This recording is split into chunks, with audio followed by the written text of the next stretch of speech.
Mangroves are a mix of trees, shrubs and ferns that grow in salty waterlogged soils. Nigeria has one of the largest mangrove forests in Africa and the third largest in the world. These mangroves help fight climate change by storing carbon. But sadly, mangroves in Nigeria and around the world are being destroyed and lost. In this segment, an environmental activist, Akin Disu, shares insights on what can be done to protect and conserve the mangrove ecosystem.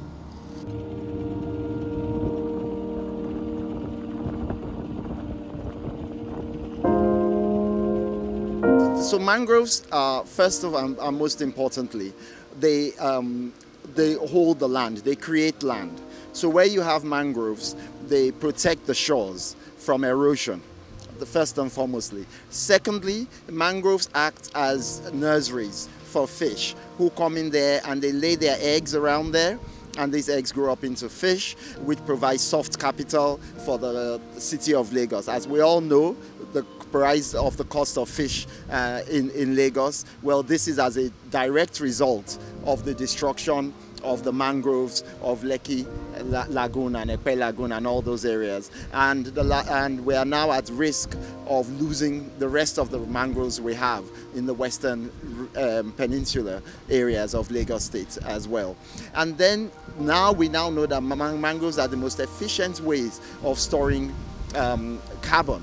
In the last 4 to 5 years, the temperature in Lagos has risen by 4 degrees on average. We now are averaging around 32 degrees when we used to average around 28 degrees in a year.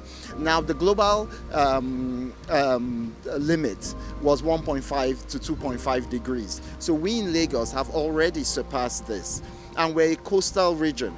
We understand by now, everyone should understand the implications of the rising temperature and its effect on the sea levels. So we in Lagos have now lost our natural protection from rising sea levels.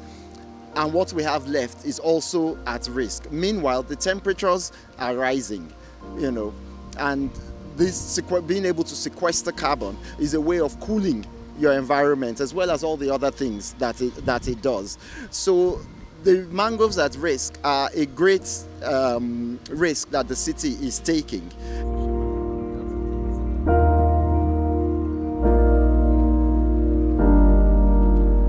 Right on the beach runs a residency which works with Unilag and NYSC, where we invite students, 50 to 30 students every year, to work on these environmental concerns. Now, the students have been doing this for the last 3 years. In the first year, our focus was to determine how much mangroves were still remaining.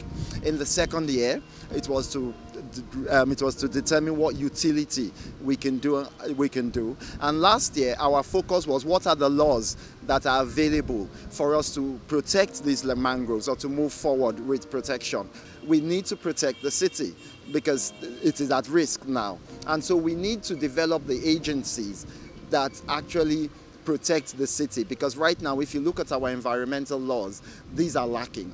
So I'm calling on this generation basically to start the advocacy to call for the government to protect our natural environment before it is too late.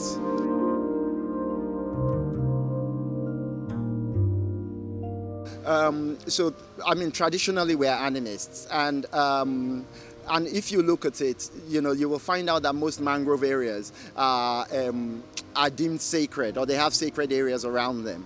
For our neighbors in Cotonou, there's this local juju called, I think it's called Zambeta, and they use this where they tie like pieces of chicken and they tie pieces of fish and stuff like that to the mangroves so that people know to stay away from them as a way of protecting the mangroves. Now, this was something that they came up with the local chiefs, so people know it is sacred and it's important, and they stay away and they protect it. I think one of the most important things is awareness, and then placing a value on it, because what you don't value, you will not protect. And what you cannot see, you cannot feel, is of no value to you. So we need to actually show the children, the youth, we need them to take ownership, which means we need to be aware of our mangroves, be proud of our mangroves, and take ownership of our mangroves. It is a very special thing we have, these mangroves, on the edge of such a city as Lagos. It's an incredible thing. We are one of the very few places in the world where you can be in the Radisson in the morning and in the mangrove forest that same afternoon. So it is great from a point of even research and all sorts internationally.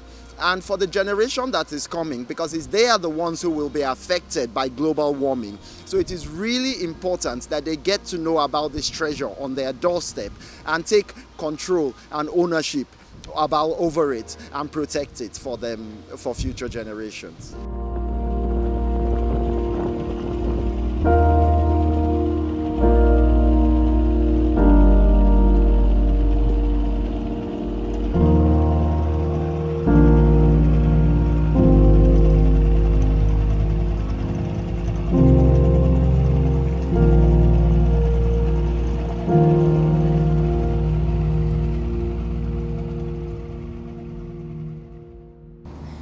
And that's about it on this week's edition of Green Angle. Until I come your way next time, remember, together we can build a sustainable world.